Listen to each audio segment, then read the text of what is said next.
الحمد لله رب العالمين والصلاة والسلام على سيد المرسلين وعلى آله وصحبه أجمعين ومن تبعهم بإحسان إلى يوم الدين. أعوذ بالله من الشيطان الرجيم. بسم الله الرحمن الرحيم.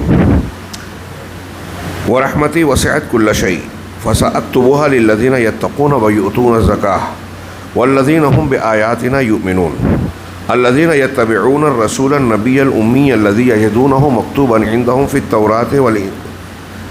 في التوراة والإنجيل يأمرهم بالمعروف وينهاهم عن المنكر ويحل لهم الطيبات ويحرم عليهم الخبائث ويضع عنهم إسرهم والأغلال التي كانت عليهم فالذين آمنوا به وعزروه ونصروه واتبعوا النور الذي أنزل معه أولئك هم المفلحون. محترم حاضرین، درس کا آغاز ہو پھر سے میں آج یاد دلاؤں کہ مجلس میں بیٹھنے کا نبی صلی اللہ علیہ وسلم کے حکم کے مطابق طریقہ یہ ہے کہ گفتگو کرنے والے سے قریب سمٹ جائیں. ایسی مجلسوں میں اللہ کی رحمت نازل ہوتی ہے، سکینت آتی ہے. اللہ ہم سب کو اس کا مستحق بنائے اور اخلاص عطا فرمائے. کل کے درس میں شیخ ربیع کی مجلس قرآن کے حوالے سے سورۃ الاعراف کے بیشتر حصے کا مختصر تذکرہ کیا گیا، جس میں یہ بتایا کہ اللہ تبارک و تعالیٰ نے آدم و ابلیس کے واقعے کے بعد جب یہ ذکر کیا کہ دنیا میں یہ سلسلہ چلے گا کہ جن ابلیس اور انسان کی دشمنی جاری رہے گی، ایک دوسرے کے خلاف معاملات چلتے رہیں گے، وہ بہکانے کی بھرپور کوشش کرے گا. اس سے اللہ نے آگاہ کیا اور پھر دنیاوی واقعات کی مثالیں دی کہ یہاں ایسا ہوا کہ مختلف قومیں آئیں، قوم ہود، قوم ثمود، قوم شعیب، قوم فرعون. ان قوموں کا تذکرہ کیا کہ کس طرح ان کے اندر بھیجے گئے انبیاء کرام علیہم الصلاۃ والسلام کے درمیان حق اور باطل کی کشمکش جاری رہی. جو باطل پر رہے، ظاہر سی بات ہے کہ وہ ابلیس اور شیطان کے راستے پر اس کے بہکاوے میں آتے رہے اور اس راستے پر چلتے رہے، اور جو لوگ حق پر قائم رہے وہ انبیاء کے طریقے پر اور اللہ تبارک و تعالیٰ کے حکم کے مطابق کہ تم دشمن رہو گے میرے پاس، جب تمہارے پاس جب میری ہدایت آ جائے تو تم اس کی اتباع کرنا، اس پر قائم رہے. شیخ نے آگے ایک عنوان قائم کیا اور مختصراً ذکر کیا کہ محمد رسول اللہ صلی اللہ علیہ وسلم کا مقام و مرتبہ. اس ضمن میں قرآن کی جو آیتیں میں نے ابھی پڑھی اس سے ایک دو آیت آگے تک ان آیتوں کا ذکر کیا.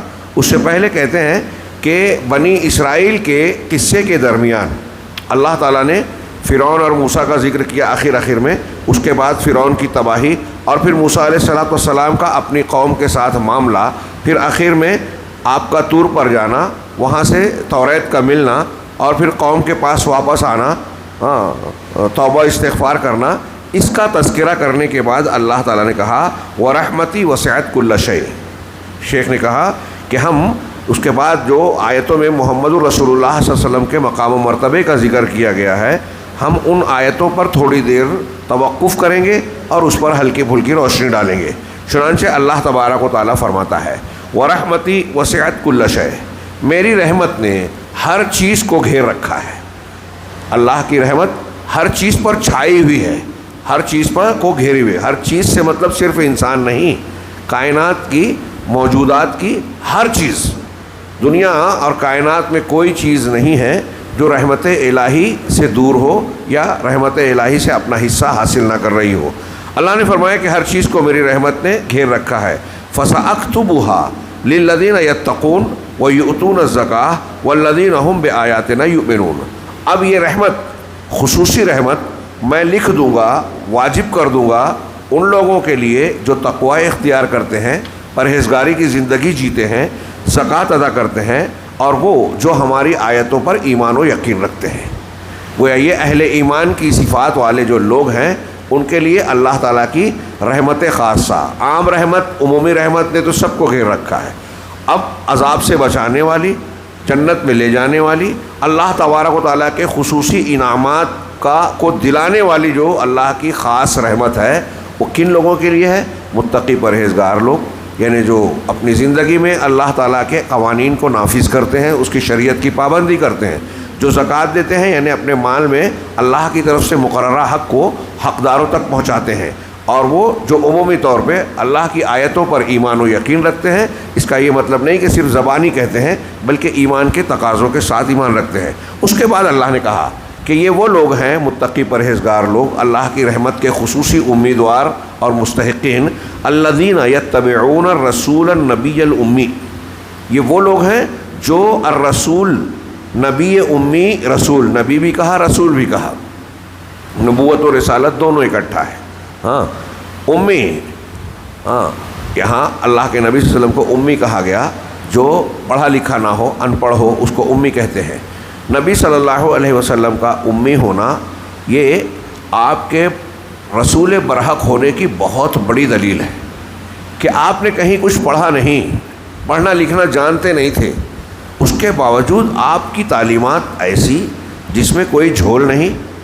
ہاں دنیا کے بڑے بڑے دانشور فلسفہ جس کے آگے جو ہے جھکنے پہ مجبور ہوں، ویسی تعلیم، ویسی جامع چیزیں پیش نہ کر سکیں، ایسے کردار کو پیش نہ کر سکیں ایک طرف، تو خود آپ کے کلمات، آپ کی حدیثیں، آپ کی تعلیمات بھی انتہائی جامع، اور پھر آپ نے اللہ کے حوالے سے جو کلام پیش کیا قرآن مجید کی شکل میں، ہاں جو چیلنج کرتا رہا پورے 23 سالہ دور نبوت میں، ابتدا سے لے کے آخر تک کفار مکہ، مدینہ میں جو لوگ مقابل ہوئے، اور پوری دنیا کو چیلنج کرتا رہا اور یہ دعویٰ کرتا رہا کہ قیامت آ جائے گی، سارے انسان و جنات مل کر بھی اس جیسا کلام پیش نہیں کر پائیں گے، کوئی معمولی بات نہیں ہے۔ یہ کون کہہ رہا ہے؟ ایک امی جو خود پڑھا لکھا نہیں تھا۔ تو یہ کتنی بڑی دلیل ہے، اور اس دلیل نے پوری انسانی تاریخ میں بہت سارے لوگوں کو مسلمان کیا۔ ہم لوگوں نے پیغام قرآن کے سلسلے میں قرآن، حدیث، اور پھر اس کے مقابلے میں سائنس اور تحقیقات کا تھوڑا سا موازنہ پیش کیا ہے، اس میں ایسی کئی مثالیں آئیں۔ ہاں امریکہ، یورپ، دوسرے ملکوں کے، مغربی اور دوسرے ممالک کے بہت سارے سائنٹسٹ اور مختلف فنون کے ماہرین نے اپنے فن میں جب کمال حاصل کیا، اور پھر دیکھا کہ محمد صلی اللہ علیہ وسلم اس سلسلے میں یہ کہہ رہے ہیں، قرآن یہ کہہ رہا ہے، تو حیرت زدہ رہ گئے۔ انہوں نے یہ اعتراف کیا کہ 1400 سال پہلے محمد صلی اللہ علیہ وسلم تو ایک امی شخص تھے، اس وقت اس زمانے میں کسی پڑھے لکھے دانشور، بہت تعلیم یافتہ انسان کے لیے بھی وہ باتیں بتانا ممکن نہیں تھا جو انہوں نے بتائی، اور آج کے دور میں یہ 150 سال میں ہم نے وہ تحقیق کر کے معلوم کیا کہ یہ حقیقت ہے جو آج معلوم ہو رہی ہے سائنسی تحقیق سے۔ وہ 1400 سال پہلے ایک ایسا شخص جو صحرا میں پیدا ہوتا ہے، جس نے کہیں تعلیم حاصل نہیں کی، وہ پیش کر رہا ہے، اور وہ بالکل صحیح بصحیح، حرف بحرف صحیح ثابت ہو رہی ہے۔ یہ بہت بڑی دلیل ہے آپ کے سچے نبی ہونے کی۔ تو اتنا ہی نہیں، اللہ نے فرمایا کہ وہ لوگ جو اتباع کرتے ہیں رسول نبی امی، رسول کی، جسے وہ الذی یجدونہ، جسے وہ پاتے ہیں مکتوباً عندہم، اپنے پاس لکھا ہوا، فی التوراۃ والانجیل، توریت میں بھی اور انجیل میں بھی۔ یہ خود نبی صلی اللہ علیہ وسلم کے سچے رسول ہونے کی بہت بڑی شہادت ہے۔ آگے شیخ نے اس کا ذکر کیا۔ اللہ کے نبی صلی اللہ علیہ وسلم کا ذکر توریت انجیل میں ہے، قرآن نے بھی ذکر کیا کہ حضرت عیسیٰ علیہ السلام نے خود کہا میرے بعد ایک نبی آئیں گے جن کا نام احمد ہوگا۔ اس سلسلے میں ہمارے علماء نے کتابیں لکھی کہ پچھلی کتابوں میں محمد صلی اللہ علیہ وسلم سے متعلق جو پیشین گوئیاں ہیں توریت میں، انجیل میں، اتنا ہی نہیں، ہندوستان میں جو ہندو لوگ اپنی وید کی کتابیں مانتے ہیں، ان وید کے بعض ویلومس میں بھی نبی صلی اللہ علیہ وسلم کے اوصاف کا تذکرہ ہے۔ اگرچہ محققین کا کہنا ہے کہ وید آسمانی کتاب ثابت نہیں ہوتی، ہاں، لیکن پھر اس میں کیسے آیا محمد صلی اللہ علیہ وسلم کے اوصاف کا تذکرہ؟ تو اس کی توجیحات کی ہے ضیاء الرحمن اعظمی صاحب نے ادیان الہند میں یہ تفصیل بیان کی کہ ممکن ہے کہ جو آریہ ہندوستان آئے اور ہندوستانی قوموں کا جن راستوں سے گزر ہوتا تھا، جو گزرگاہیں تھیں، وہاں انبیاء کرام علیہم الصلوۃ والسلام کی دعوتیں پائی جاتی تھیں، عراق، ایران اور مختلف علاقے عرب کے، جہاں حضرت ابراہیم علیہ السلام اور دیگر انبیاء گزرے اور ان کے تذکرے ہوتے تھے۔ تو ہندوستانی قومیں جب وہاں سے گزرتی ہوں تو وہاں کے مذہبی لوگ اور وہاں کے لوگوں میں ان چیزوں کا تذکرہ ہوتا ہو جو ان کے اندر آنے والے انبیاء کی تعلیمات کا حصہ تھی، اور اسے سن کر ان کے علماء نے اپنی کتابوں میں درج کیا ہو۔ ایک یہ توجیہ کی، اور بھی کچھ باتیں کی جا سکتی ہے۔ تو اللہ نے کہا کہ توریت اور انجیل میں جن کو لکھا ہوا پاتے ہیں۔ اب یہ رک کر یہاں صرف ایک جملہ میں کہوں، غور کیجئے کہ یہودی توریت کو ماننے کے دعوے دار، عیسائی انجیل کے، اگر وہ حقیقت میں توریت اور انجیل کو مانے تو محمد صلی اللہ علیہ وسلم پر ایمان لانا پڑے گا. یہ ایک بات سے نہیں مان لا رہے ہیں، اس کا مطلب وہ توریت اور انجیل بھی نہیں مان رہے ہیں. ایک نبی کا انکار تمام انبیاء کا انکار ہے. اللہ کی آسمانی کتابوں میں سے ایک کتاب کا انکار تمام کتابوں کا انکار ہے. اور ایک کتاب کو اگر صحیح ڈھنگ سے آدمی مانے ساری کتابوں کو ماننا پڑے گا. یعنی توریت کو مانے گا آدمی تو قرآن اور محمد صلی اللہ علیہ وسلم کو ماننا ہی پڑے گا. انجیل کو مانے گا تو ماننا ہی پڑے گا. جو نہیں مان رہے محمد رسول اللہ صلی اللہ علیہ وسلم کی نبوت اور قرآن کی حقانیت کو، وہ توریت اور انجیل کو بھی نہیں مان رہے ہیں، اگرچہ وہ اپنے آپ کو اہل توریت اور اہل انجیل کہہ رہے ہیں. تو وہ شخص، وہ نبی امی رسول جس کو اپنے پاس توریت میں اور انجیل میں لکھا ہوا پاتے ہیں، یأمرہم بالمعروف وینہاہم عن المنکر، یہ نبی، اس کی شان اللہ تعالیٰ یہ اللہ کے نبی صلی اللہ علیہ وسلم کی شخصیت کے بارے میں، آپ کے کاموں کے بارے میں، آپ کے مقام و مرتبے کے بارے میں بتا رہا ہے. غور کریں اس پر. اللہ کے نبی صلی اللہ علیہ وسلم کی سیرت قرآن تھی، ہاں، اور قرآن کی روشنی میں آپ کی سیرت لکھی جائے تو بہت واضح طور سے مختلف زندگی کے تمام گوشوں پر روشنی پڑے گی کہ وہ نیکی کا حکم دیتے ہیں، برائی سے روکتے ہیں. یہ نبی کی نمایاں ایک صفت. وَيُحِلُّ لَهُمُ الطَّيِّبَاتِ وَيُحَرِّمُ عَلَيْهِمُ الْخَبَائِثَ، اور ان کے لیے طیبات یعنی پاکیزہ چیزوں کو حلال کرتے ہیں، پاکیزہ چیزوں کو حلال کرتے ہیں، اور خبیث ناپاک چیزوں کو یعنی گندی چیزوں کو، نجس چیزوں کو حرام قرار دیتے ہیں. آگے ہم ابھی تھوڑی سی اس کی تفصیل پڑھیں گے. بہت اہمیت کی حامل بات ہے یہ، ہاں، کہ پاکیزہ اور مفید چیزوں کو حلال قرار دینا اور خبیث اور گندی چیزوں کو حرام قرار. 1400 سال پہلے اور آج بھی کسی ایک انسان کے لیے یہ ممکن نہیں ہے کہ وہ دنیا کی تمام چیزوں، سبزیاں ہوں، پودے ہوں، حیوانات ہوں، جانور ہوں، پرندے ہوں، ان کے بارے میں یہ فیصلہ کر پائے کہ یہ خبیث ہے اور یہ طیب ہے. تھوڑی دیر کے لیے سوچئے. سائنس والے آج کہہ رہے ہیں فلاں جانور کا گوشت کھانے میں یہ نقصان ہے، اس میں یہ پایا جاتا ہے، اس میں وہ پایا جاتا ہے. یہ ساری تحقیقات آج ہو رہی ہیں نا، اللہ کے رسول صلی اللہ علیہ وسلم نے 1400 سال پہلے بتائی. اور آج بھی بہت ساری چیزوں کے بارے میں سائنسی تحقیقات، ہاں، گھٹنوں کے بل چل رہی ہے یا جانتی ہی نہیں ہے، اتنا بھی نہیں چل پا رہی ہے. اللہ کے رسول صلی اللہ علیہ وسلم نے اور قرآن نے جو باتیں بتائی وہ فیصلہ کن ہیں. ابھی ہم آگے اس پہ تھوڑی سی بات کریں گے کہ یہ حق اللہ کے نبی صلی اللہ علیہ وسلم کو اللہ کی طرف سے ملا اور کسی کو نہیں ہے. آگے ہم پڑھیں گے اس کا. وَيَدَعُ، ان پر خبیث چیزوں کو حرام قرار دیتے ہیں. وَيَدَعُ عَنْهُمْ إِسْرَهُمْ وَالْأَغْلَالَ الَّتِي كَانَتْ عَلَيْهِمْ، اور ان سے اس بوجھ کو اور توق کو ہٹاتے ہیں، کم کرتے ہیں جو ان کے گلوں میں تھا، جو ان کے اوپر لاگو تھا یا جو ان کے اوپر جس کا انہیں پابند کیا گیا تھا. یعنی شریعت میں جو سختیاں تھیں، مثال کے طور پہ شیخ صلاح نے اس کے ضمن میں مثال دی کہ پچھلی شریعتوں میں ایسا تھا کہ اگر کسی نے کسی کا قتل کر دیا ہے تو اس کی سزا صرف قتل ہی ہوگی، جان کا بدلہ جان بس. اسلام میں اس میں اور بھی سہولت دی گئی کہ اگر مقتول کے اولیاء اس بات پر راضی ہو جائیں کہ قتل کے بدلے قتل نہ کرتے ہوئے دیت دے لیں تو اس کی بھی گنجائش ہے، اور انہیں اس بات کا بھی اختیار ہے کہ وہ قاتل کو معاف کر دیں. یہ ہماری شریعت میں مطلب یہ تسامح اور آسانی، اس سے پہلے بات گزری کہ اسلام میں آسانیاں رکھی گئی ہیں. پچھلی شریعت میں یہ تھا کہ اگر کوئی گندگی کپڑے پر لگ جائے تو کپڑے کو کاٹ دینا پڑے گا جس پر لگی ہے، ہمارے یہاں دھو لینا کافی ہے. اس طریقے سے پوری شریعت میں آپ دیکھیں گے کہ اللہ کے نبی صلی اللہ علیہ وسلم نے اور اللہ نے آسانیاں دی ہیں. اللہ نے قرآن میں کہا یرید اللہ بکم اليسر ولا یرید بکم العسر، اللہ تمہارے ساتھ آسانی چاہتا ہے، مشکل اور تنگی نہیں چاہتا. ما جعل اللہ فی الدین علیکم فی الدین من حرج، اور اللہ کے رسول نے کہا بعثت بالحنیفیۃ السمحاء، میں آسان حنیفی دین کے ساتھ بھیجا گیا ہوں. کتنی واضح اور صاف بات ہے. جو انسان کی قدرت میں ہو، فطرت میں ہو، تو ان سے اس بوجھ اور توق کو ہٹاتے ہیں جو ان کے گردنوں میں تھا.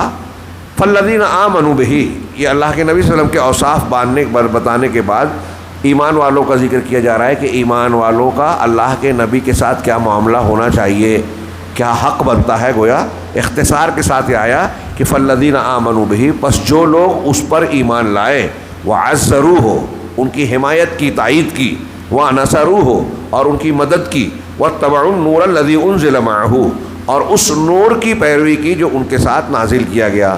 یہاں النور سے مراد کیا ہے؟ بالکل صاف ہے کہ نبی کے ساتھ نور آیا، یعنی قرآن آیا۔ قرآن کو نور کہا گیا، نور ہدایت۔ اب ہمارے یہاں کچھ لوگ دوسری جگہ پر جو سورہ انعام یا مائدہ میں کہاں ہے نور کا ذکر، تو کہتے ہیں اللہ کے رسول نور سے مراد ہے، اس سے مراد قرآن ہے۔ تھوڑی دیر کے لیے اگر اللہ کے رسول صلی اللہ علیہ وسلم کو مانا بھی جائے تو آپ کو نور ہدایت کہا جائے گا، نور ہدایت، نور مجسم نہیں۔ جیسا کہ ہمارے یہاں اہل بدعت کہتے ہیں کہ اللہ کے نور کا ٹکڑا ہی نبی صلی اللہ علیہ وسلم بھی ہے، وہی جو مستوی عرش کا خدا بن کر اتر پڑا ہے مدینہ میں مصطفیٰ بن کر۔ انا للہ و انا الیہ راجعون، بہت ہی سنگین بات ہے۔ بجا طور پر شیخ صلاح نے اور دوسرے علماء نے کہا کہ جیسے عیسائی یہ کہتے ہیں کہ حضرت عیسیٰ اللہ کے بیٹے ہیں، ابنیت مسیح کا جو عقیدہ ہے ٹھیک ویسا ہی یہ عقیدہ ہے جو ہمارے مسلمانوں میں مسلمان اپنے آپ کو کہنے والے یہ کہتے ہیں کہ اللہ کے رسول صلی اللہ علیہ وسلم اللہ کے نور کا ٹکڑا ہے۔ بہت لوگ اس بات کے قائل ہیں، صوفیہ اس کو مانتے ہیں۔ اس سلسلے میں ایک لمبی چوڑی حدیثیں بنا لی، گڑھ لی، جھوٹی حدیث ہے کہ اللہ نے اپنے نور سے میرا نور بنایا، پھر میرے نور کے 4 حصے کیے، پھر 4 میں سے 3 سے یہ بنایا، یہ پھر 1 سے پھر یہ 4 چیزیں بنائیں، پھر ان 4 میں سے 3 سے یہ بنا۔ لمبی حدیث جو جھوٹی ہے، من گھڑت ہے۔ ہاں، لولا کما خلقت الافلاک، جھوٹی حدیث۔ اگر آپ نہ ہوتے تو کائنات کو پیدا نہیں کرتا، نہیں۔ قرآن کہتا ہے وما خلقت الجن والانس الا لیعبدون، ہم نے جن و انس کو اس لیے پیدا کہ صرف میری عبادت کریں، توحید پر قائم رہیں، میرے احکامات پر چلیں۔ دوسری جگہ پر فرمایا کہ لیبلوکم ایکم احسن عملا، زندگی اور موت کو اس لیے پیدا کیا کہ تمہارا امتحان لے کون عمل کے اعتبار سے بہتر ہے۔ یہ قرآن کہہ رہا ہے کہ اس لیے پیدا کیا، یہ جھوٹی حدیثیں کہہ رہی ہے کہ اللہ کے رسول صلی اللہ علیہ وسلم کے لیے پیدا کیا، یہ صحیح نہیں ہے۔ ہاں، اس کی اصلاح کر لیں، یہ بدعقیدگی ہے، عقیدے کا معاملہ ہے، چھوٹا موٹا معاملہ نہیں ہے۔ اور پھر جو لوگ اللہ کے رسول کو نور مجسم یا اللہ کے نور کا ٹکڑا کہتے ہیں، وہ صریح شرک کر رہے ہیں، ابنیت مسیح کی طرح کفر اور شرک کے شکار ہیں۔ اگر توبہ کیے بغیر مر گئے تو ہم ذمہ داری کے احساس کے تحت کر رہے ہیں کہ ایسا عقیدہ رکھنے والے جہنم سے نکل نہیں پائیں گے، کیونکہ یہ شرک اکبر ہے، جس کا مرتکب کا لا الہ الا اللہ ٹوٹ جاتا ہے، وہ اسلام سے خارج ہو جاتا ہے۔ تو اللہ نے کہا کہ جن لوگوں نے اس نبی پر ایمان لایا، ان کی حمایت و تائید کی، ان کی مدد کی، ان کے نور کی، اس نور کی اتباع کی جو ان کے ساتھ ان پر نازل کیا گیا، ان کے ساتھ نازل کیا گیا، اولئک هم المفلحون، یہی لوگ فلاح پانے والے ہیں۔ کتنی صاف آیتیں ہیں، ابھی آگے ہم پڑھیں گے۔ ہاں، پوری امت کو یہ سبق سورہ اعراف کے آغاز میں نے بہت لمبی چوڑی بات کی کہ اللہ کہہ رہا ہے کہ جو اللہ کی طرف سے نازل کیا گیا اس کی اتباع کرو۔ کتنی سادی بات ہے، لیکن امت مسلمانوں کے بہت بڑے طبقے کو جو قرآن پڑھتا ہے، پڑھنے کا دعویٰ کرتا ہے، مانتے ہی نہیں، سمجھ میں ہی نہیں آتا۔ ایک طرف نبی کی بات ما جاء بہ رسول ہے، دوسری طرف وہ کہتے ہیں کہ ہمارے امام کی بات ہے، پیر صاحب کی بات ہے، خواب دکھائی دے دیا، الہام ہو گیا، مجھے یہ سمجھ میں آ گیا، فلاں کا یہ فتویٰ ہے، اور اللہ کی نازل شدہ چیز کو بہانے تعویلات فاسدہ کے ذریعے رد کر دیتے ہیں، اپنے امام کی اور اپنی بات کو اونچا رکھتے ہیں، اوپر رکھتے ہیں۔ یہ لوگ ہرگز اللہ کی اور رسول کی ماننے والے نہیں ہیں۔ ان آیتوں میں بھی دیکھیے کیا ہے کہ جو ایمان والے ہیں وہ نبی کی اتباع کریں گے، اس نور کی جو اللہ کے ساتھ نازل ہوا، یعنی قرآن کی۔ اور اللہ کہہ رہا ہے کہ یہ لوگ کامیاب ہیں۔ قرآن اور حدیث کی جو مانے، اس قرآن کہہ رہا ہے کہ وہ کامیاب ہیں، آپ کہہ رہے ہیں کہ نہیں فلاں امام کی بھی ماننا پڑے گی ورنہ کامیاب نہیں ہوں گے۔ قرآن تو نہیں کہہ رہا ہے، قرآن مکمل ہے کہ نہیں؟ قرآن کے نازل ہونے کے کئی سو سال بعد لوگ پیدا ہوئے، پیر صاحب۔ ہاں، یہ جو تصوف کے سلسلہ ہے 6 7 ہجری سے جو ہے اس نے دعوے شروع کیے، پیدا ہوئے سازش کے طور پر، تھوڑا پہلے پیدا ہوئے، لیکن انہیں باقاعدہ شکلیں جو اختیار کی، اور اجمی لوگ ہیں، اپنے آپ کو اہل بیت سے جوڑ رہے ہیں۔ انتہائی عجیب و غریب ہمارا معاملہ ہے امت مسلمہ کا، جو ہمارے خلاف کھلی سازش بھی ہو رہی ہے، اس کا ذکر بھی علماء کرتے ہیں، کتابوں میں درج ہے، لیکن لوگ سننے ماننے کے لیے جیسے تیار ہی نہیں ہیں۔ ہاں، اپنے آپ کو گمراہی کے راستے پر ڈالنے پر راضی ہیں یا مطمئن ہیں اتنے زیادہ کہ کوئی کچھ بھی بولتا رہے، ہم کسی بھی راستے پہ چلیں، اللہ سے کامیابی کی امید ہے۔ بہت بڑا دھوکہ ہے۔ چنانچہ اللہ نے آگے فرمایا، میں ابھی آیتوں پہ جو شیخ کہیں گے اس وہاں کچھ گفتگو کروں گا ہلکی سی، اللہ یہ آیتوں کو پورا کرنے اللہ تعالیٰ نے آگے فرمایا کہ اے رسول آپ کہہ دیجئے قل یا ایھا الناس انی رسول اللہ الیکم جمیعا، آپ اے محمد صلی اللہ علیہ وسلم آپ یہ اعلان کر دیں، کہہ دیں کہ میں تم تمام لوگوں کی طرف